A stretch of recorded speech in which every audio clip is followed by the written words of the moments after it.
Bueno, en primer lugar, muchas gracias por la invitación al cuerpo médico y gracias también a la doctora Tovar por la presentación. Vamos a tratar este tema que es el de la importancia de la lactancia materna en el desarrollo cerebral. No sé si pasaba y ahora ya no quiere pasar. Ahí está. Ya, bueno, entonces esta es mi declaración de no tener ningún conflicto de interés que declarar. No acepto los regalos de los laboratorios que producen alimentos infantiles o que comercializan los alimentos infantiles. El contenido de la charla, bueno, trata sobre lo que es va a tratar sobre la influencia de la lactancia en el desarrollo, como dice el título. Vamos a mostrar algunos de los estudios sobre este tema y cuál es el impacto de esta influencia sobre el desarrollo cerebral. Bueno, en realidad el neurodesarrollo o desarrollo cerebral es parte del neurodesarrollo, es un proceso complejo, ¿no?, que empieza en la vida intrauterina, en la vida prenatal, poco después de la concepción, y va a continuar después del nacimiento. Y va a ser influido por factores endógenos, ¿no?, como por ejemplo los factores genéticos, factores metabólicos y los neurohormonales, y también por factores exógenos, como justamente la nutrición o factores también psicológicos, socioeconómicos y el estado de salud de la persona, ¿no? Entonces, hay muchos factores y uno de ellos fue la lactancia materna. El desarrollo cerebral es muy rápido, sobre todo durante el primer año de vida.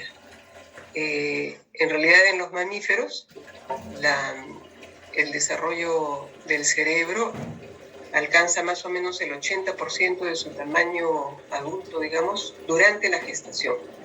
En cambio, en el ser humano, que bueno, somos mamíferos también, pero alcanza el 80% a los 12 meses después de nacer. Eso ha hecho que los antropólogos interpreten esto como una inmadurez al nacer, ¿no? La interpretación es de que la cabecita creció tanto que ya no puede nacer antes. Digo, no puede nacer después, tiene que nacer antes de crecer más. Entonces, a este primer año después del nacimiento, que ellos le llaman el embarazo extrauterino, ¿no?, por la importancia que tiene justamente el desarrollo en esta etapa, que otros mamíferos la cumplen pues dentro del útero, ¿no?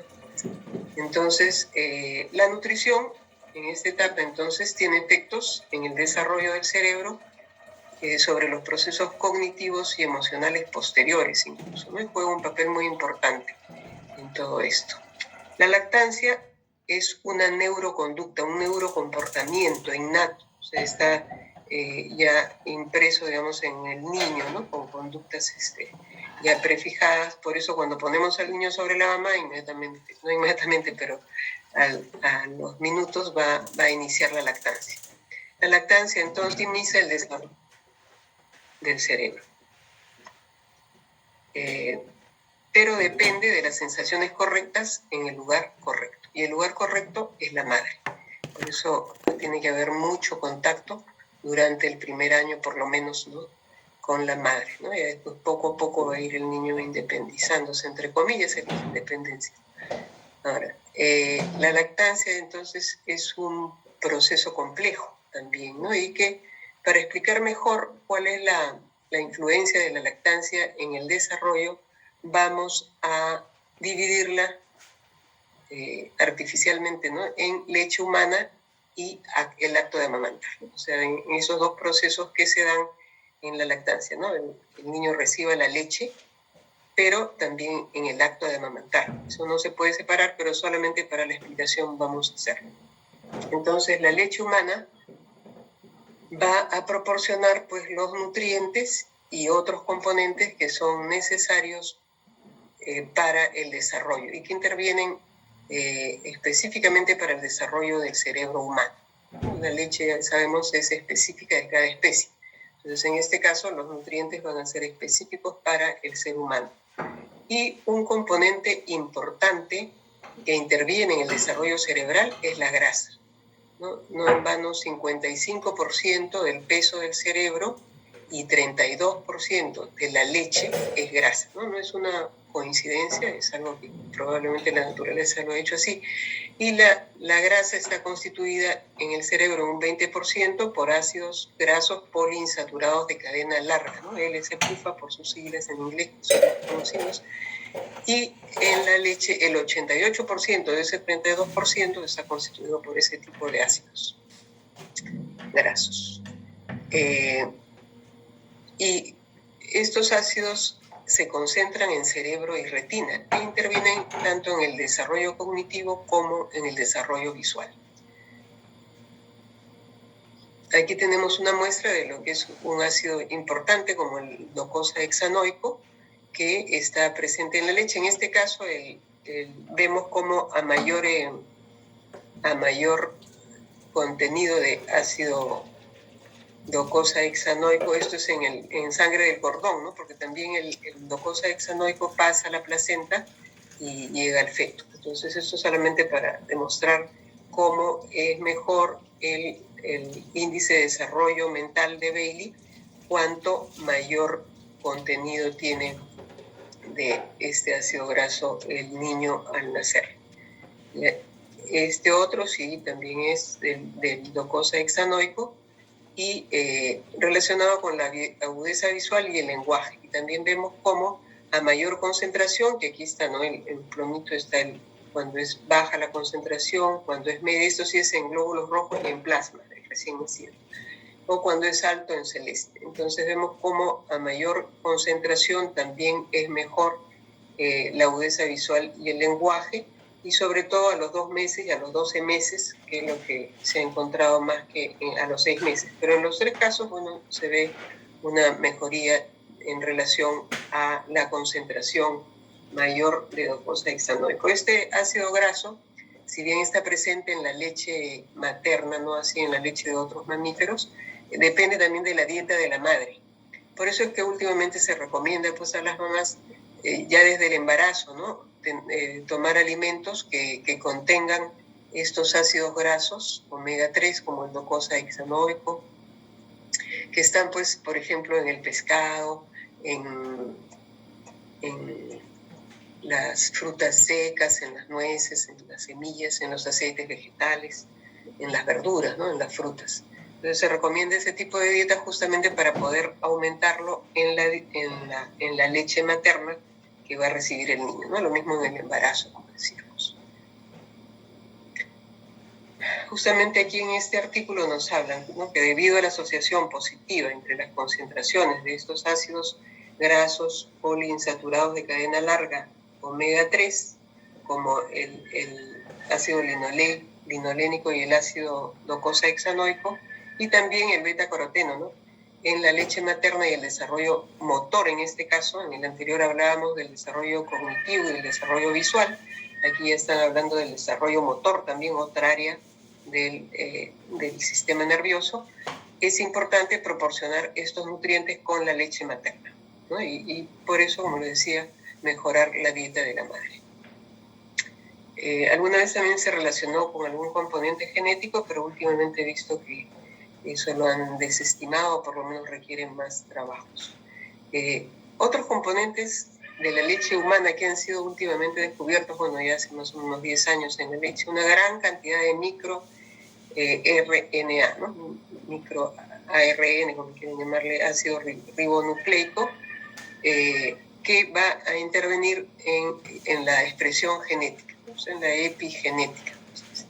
O sea, va a determinar si hay una expresión genética o no, también interviene en función inmunológica, en fin, tiene una serie de intervenciones en diferentes reacciones biológicas en el ser humano, y en los mamíferos también, pero aquí, como vemos, he puesto que está relacionado en otros mamíferos, ¿no? Han visto en ratones, en trabajos experimentales, que está relacionado con la plasticidad de las sinapsis, ¿no? Neuronales, la capacidad cognitiva y también patológicamente, o sea, con trastornos neurológicos. Y en realidad, bueno, esto es en animales, pero se ha visto que más o menos la mitad de los microRNA que se presentan aquí con esta relación estaban presentes también en la leche humana, lo que sugiere que el desarrollo temprano del cerebro puede beneficiarse de los micro ARN que toma el recién nacido en la leche humana. Otro componente importante que también se ha descubierto últimamente son las células madre. Y se pensaba que las células madre pues estaban ahí para poder reemplazar a los lactocitos, ¿no? A las células de la glándula mamaria, sobre todo cuando hay procesos de mastitis o de renovación de las células. Sin embargo, se ha visto que pasan a la leche, con la leche pasan al bebé y se mantienen vivas, digamos, a pesar de pasar por el estómago, ¿no? Por los intestinos, pero se absorben, pasan a la sangre y a los diferentes órganos, y se ha visto que se integran funcionalmente a ellos, a los órganos, y van a producir proteínas específicas de dichos órganos, o sea que podrían servir también para el desarrollo celular, ¿no? Del sistema nervioso y de otros órganos, o también para reemplazar células dañadas, por ejemplo. Esto también es en animales, que todavía se ha visto, pero se está estudiando mucho por lo que se piensa que puede servir como tratamiento para ciertas patologías, ¿no? Ya en los adultos incluso. Y aquí vemos cómo estas han logrado hacer que estas células madres se conviertan, pues, a la izquierda vemos en neuronas y astrocitos, y a la derecha vemos oligodendrocitos, ¿no? Que son células nerviosas y que las han logrado diferenciar a partir de estas células madre de la leche humana con cierto tipo de cultivos que han usado los científicos en este trabajo. Y no puse el nombre de quien lo ha hecho. Bueno, otros componentes de la leche humana, la microbiota. También antes se creía que la leche materna era estéril, que salía estéril y que si había algún germen, pues era contaminación de la piel de la madre o algo así, ¿no? Pero ahora ya se sabe también que la leche tiene una microbiota, o sea, tiene un conjunto de bacterias, entre las cuales pues están los lactobacilos, las bifidobacterias, pero también hay otras células como los cocos, ¿no? Los estreptococos, incluso estafilococos, etc.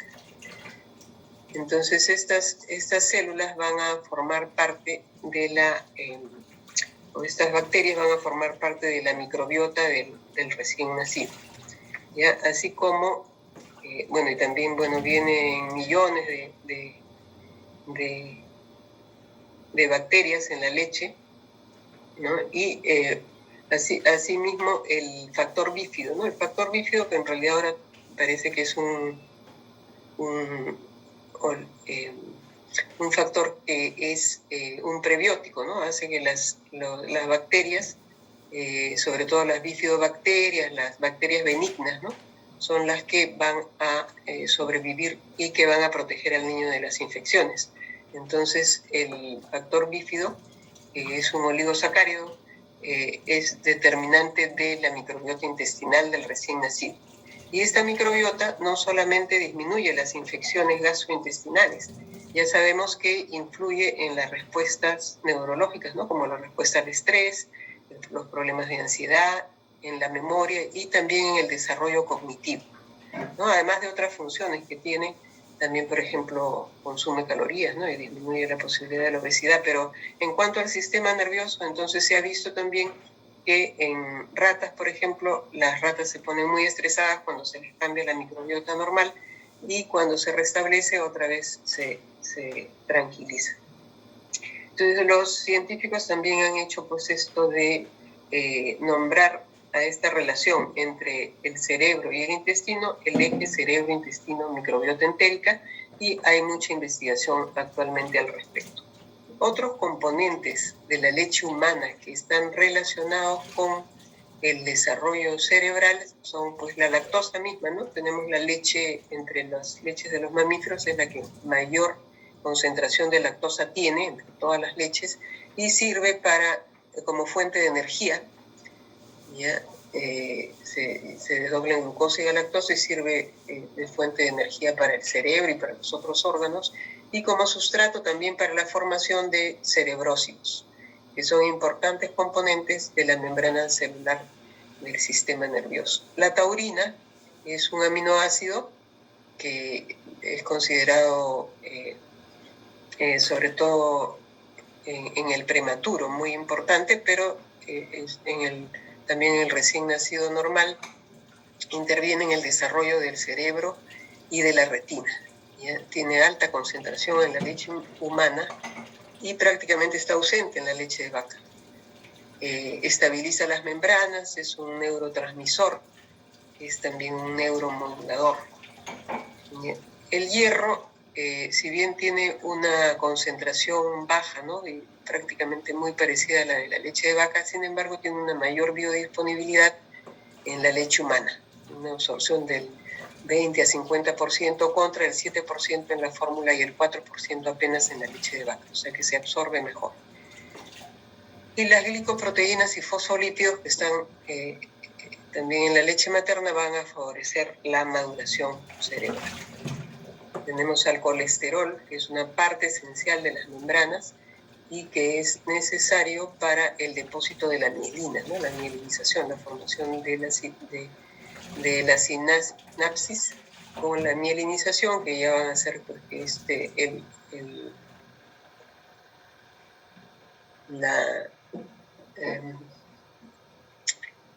el estímulo sea dirigido rápidamente de un sitio hacia otro, ¿no? En el sistema nervioso. Los niños alimentados a pecho tienen mayor concentración plasmática de colesterol que los que toman fórmula. Ya, bueno, eso se ha hecho una interpretación, ¿no? de eso, y al final se habla de que también ya en la vida adulta pueden manejar mejor el colesterol que metabólicamente hablando, ¿no? que los que han tomado fórmula. En cuanto a la colina, sus altos niveles en la leche madura intervendrían en el desarrollo cognitivo, en la memoria y en el aprendizaje. Más bien en la fórmula su biodisponibilidad es muy, muy escasa y eso perjudica al recién nacido, así que toma fórmula. El triptofano o triptófano, como le llaman algunos, es precursor de neurotransmisores, regula el apetito, el ritmo sueño-vigilia y la percepción del dolor. Ya el triptofano es especialmente alto en la leche en la noche, ¿no? En la lactancia nocturna, y probablemente eso está en relación con la regulación del sueño y el desarrollo del ciclo circadiano del lactante. El manganeso es al revés, tiene niveles bajos en la leche humana.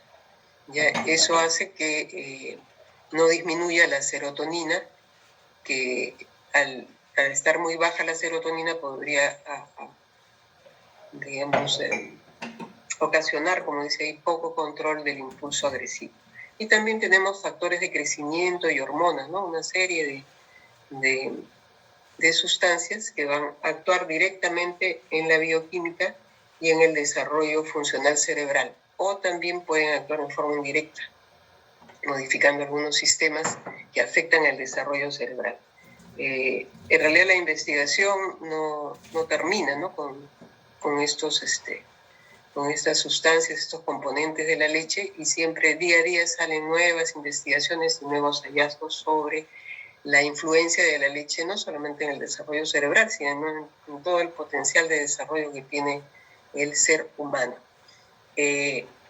Ahora, ya hemos hablado de la composición de la leche, que es uno de los factores que determina el grado de contacto. ¿Por qué lo digo? Con la madre, ¿no? La cría con la madre. ¿Por qué? Porque la leche humana tiene la concentración de proteínas y sobre todo la calidad de proteínas, que es muy, muy digerible. Y también al principio, pues el recién nacido tiene un pequeño tamaño del estómago y un ciclo de sueño que dura 1 hora. Entonces, el estómago se vacía rápidamente con la leche humana, que es muy digerible, y entonces el bebé siente hambre o siente ganas de mamar, y entonces las mamadas tienen que ser frecuentes, ¿no? Cada 1 hora y media, cada 2 horas tiene que la mamá cargarlo y ponerlo a lactar, si es que ya no lo tenía cargado todo el tiempo.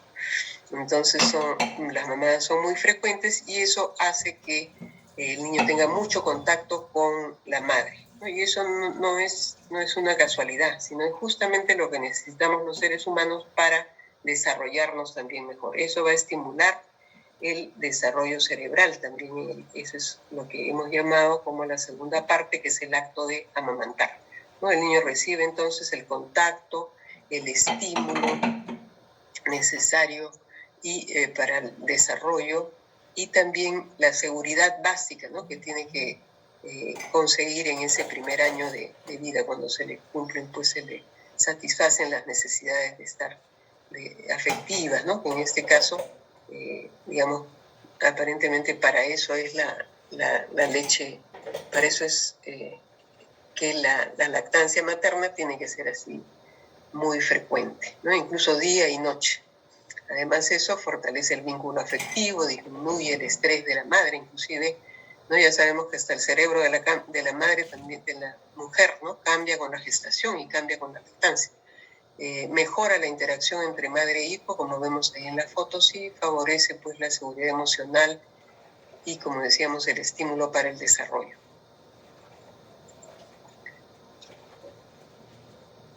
Y esto de la lactancia comienza, pues, desde el nacimiento, ¿no? Ya creo que en otras oportunidades he podido hablar de lo que es las primeras horas después del nacimiento. Se consideran un periodo crítico. ¿Por qué un periodo crítico? ¿Qué es un periodo crítico? Justamente es una ventana de oportunidad en la que el cerebro está exquisitamente preparado para el aporte sensorial, ¿no?, porque el niño está con sus sentidos prácticamente desarrollados, casi completamente. Solo la vista y el oído le falta un poco, y el recién nacido está listo para recibir ese aporte sensorial para el desarrollo de sistemas neuronales avanzados. Principalmente, en este caso, ya las neuronas parece que ya están casi totalmente formadas, pero principalmente para la sinapsis, ¿no?, entre esas neuronas. Entonces, cuanto más sinapsis se forman dentro de lo que es la conducta normal, va a haber una mayor cantidad de sinapsis, digamos, entre comillas, buenas, ¿no? Buenas sinapsis. Entonces, aquí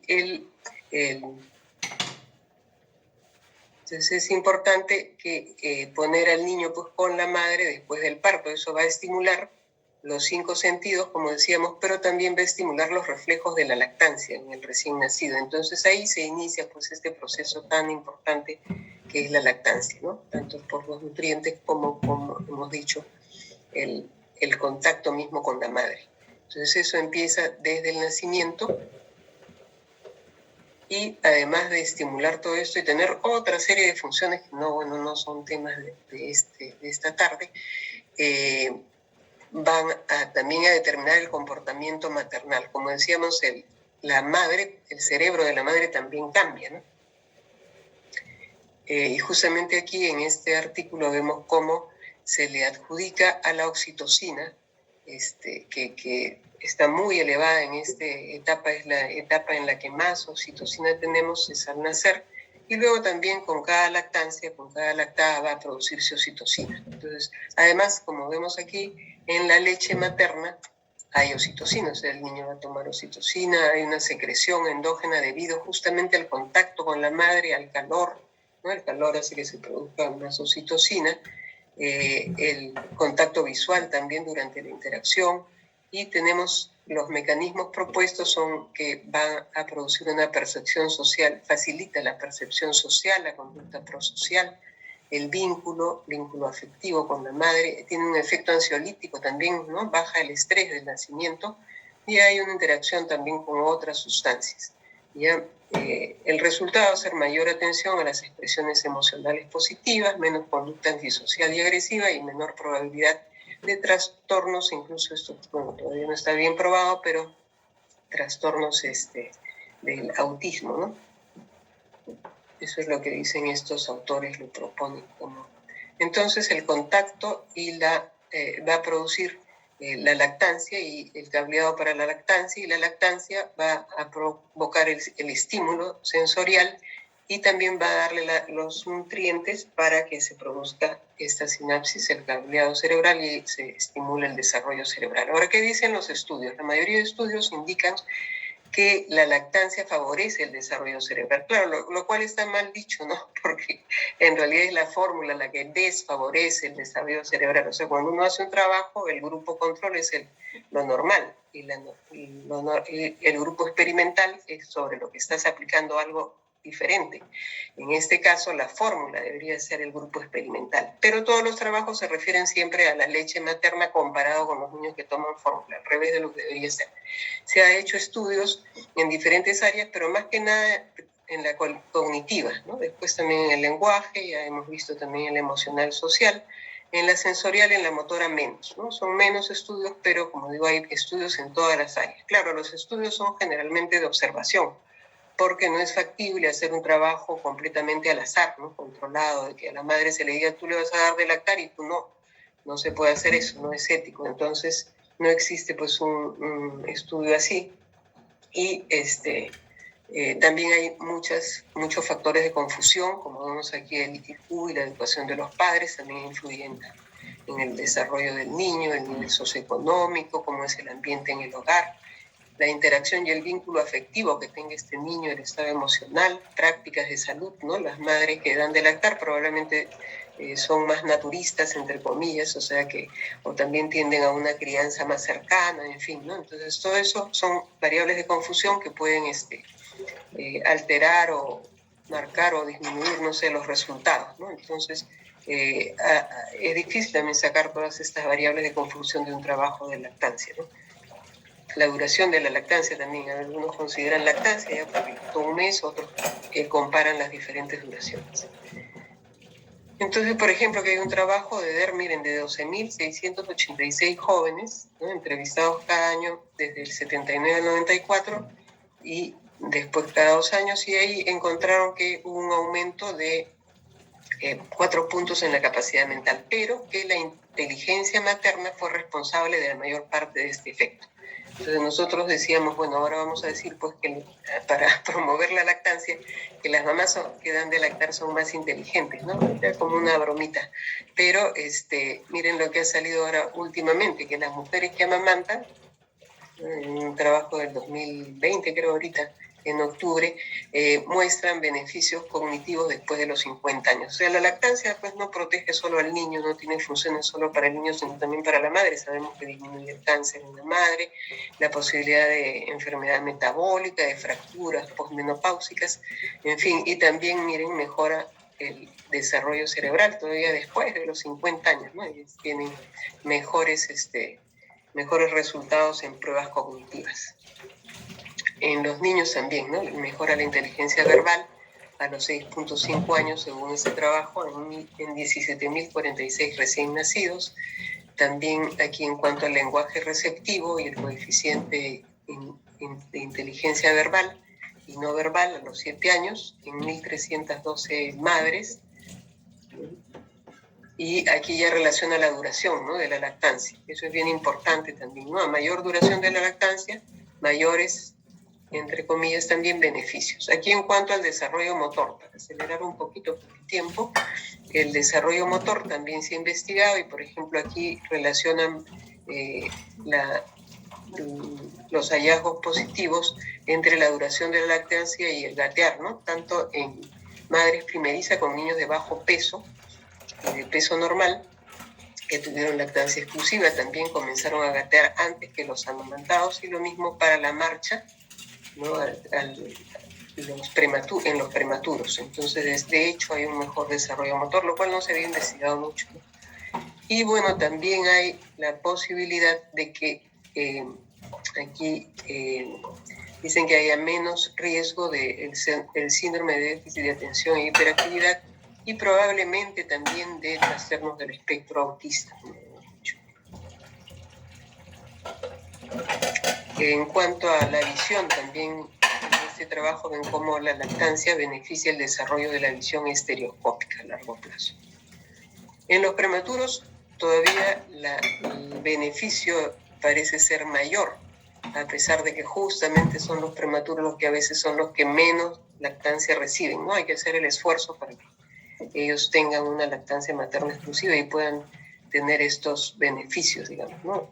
Por ejemplo, en ese trabajo del doctor Lucas, que ha sido muy, muy conocido, muy famoso, él estudió a niños alimentados con sonda, o sea, no había el amamantamiento en sí, ¿no? El acto de amamantar estaba fuera de factores, de los factores que pudieran influir. Y entonces tenemos aquí a los alimentados con sonda, los que recibieron lactancia materna tuvieron 7.6 más de coeficiente intelectual a los 8 años. Y esto hubo una alta correlación ya con su coeficiente en la vida adulta. O sea que, miren, es muchos más puntos que en el caso del recién nacido a término.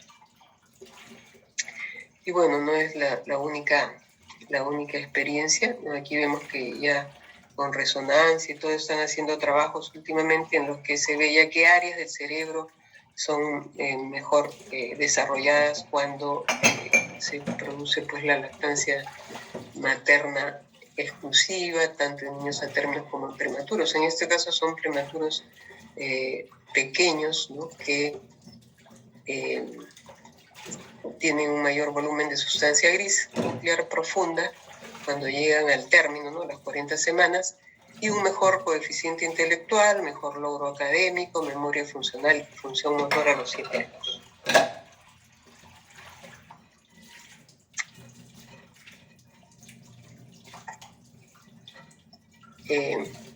Aquí tenemos una metaanálisis de 16 trabajos al 2011 que hicieron los doctores Horta y Victora. La lactancia se asoció a 3.5 puntos más de coeficiente intelectual en la niñez y la adolescencia. Pero cuando observaron este factor, como decimos, que actúa como un factor de confusión, el coeficiente materno fue responsable de una parte de esa ganancia de puntos, digamos, y cuando se hizo el ajuste de este factor de confusión, la lactancia bajó, digamos, por sí sola a 2.19 puntos más. Yeah. En realidad, en los trabajos que se han hecho, que son de observación, como les digo, como les llaman observacionales, que se han hecho más que nada en los países de ingresos altos, ¿no? Y que han sido criticados justamente por eso, porque en los países de ingresos altos la lactancia es más frecuente, más común entre las madres que tienen ingresos altos, que tienen más altos estudios. Entonces los ponen en duda, ¿no? Dice que eso puede influir para que el niño que lacta pues tenga resultados más positivos, ¿no? En cambio, las madres de posición baja no podría estimular el desarrollo, y entonces por eso se ponen en duda estos resultados, o por lo menos se critican. Por eso es que el doctor Victora, y ya vamos a terminar, él fue a Pelotas, ¿no? A Brasil, ya, para hacer su trabajo.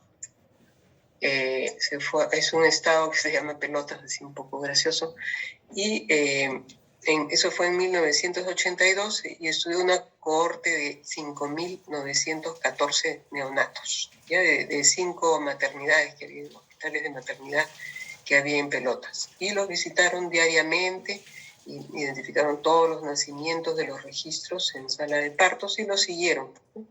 Entonces ya, miren, de 1982, ¿no? Hasta el 2012, 2013, ya tomaron la información del coeficiente intelectual en relación con la lactancia, ¿ya? Hubo algunos participantes que no llegaron a esto, entonces eran 3.493. Y aquí vemos los resultados, ¿no?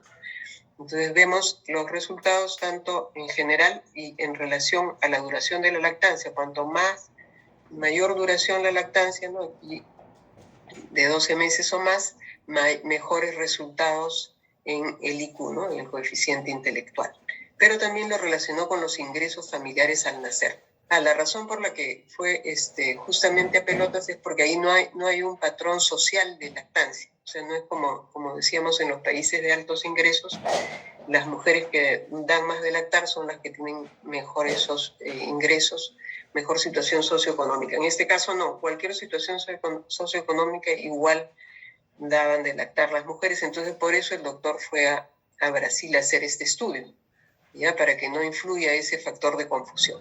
Y bueno, pero también lo relacionó con los ingresos familiares en terciles. Entonces vio que a mayores ingresos familiares efectivamente hay mayor coeficiente intelectual, pero a mayor lactancia en los tres terciles se encontró que a mayor lactancia, mayor coeficiente intelectual. Además de eso, la lactancia de 12 meses o más se asoció no solamente a este mayor coeficiente intelectual de 3.76 puntos, sino que esta población llegó a tener un mayor nivel educativo, o sea, llegó a más estudios, ¿no? Mayores años de estudio y mejores ingresos 30 años después de haber nacido, en comparación a los que habían lactado menos de un mes. ¿Ya? Entonces, en realidad no es mucho, ¿no? 2 puntos, 3 puntos. De repente en el prematuro se nota más 7 puntos, pero y no es lo único que hace la lactancia tampoco, ¿no? No podemos reducirnos a simplemente el desarrollo neurológico, pero bueno, es un punto importante. Ahora, si todos los niños, como dice esta Mary O'Connor, si todos los niños de una población fueran amamantados, ¿cuál sería el impacto en la población? El promedio de desarrollo subiría 2 a 4 puntos de toda la población, ¿no? O sea, si es que conseguimos este mejor desarrollo neurológico. Otra interpretación del impacto de esto es que un aumento de 3 puntos en el coeficiente intelectual, o sea, de 100 a 103 puntos, se asociaría con mejores logros educativos, ocupacionales y mejor adaptación social, ¿no? Como lo ha demostrado ya el doctor Víctor en su trabajo.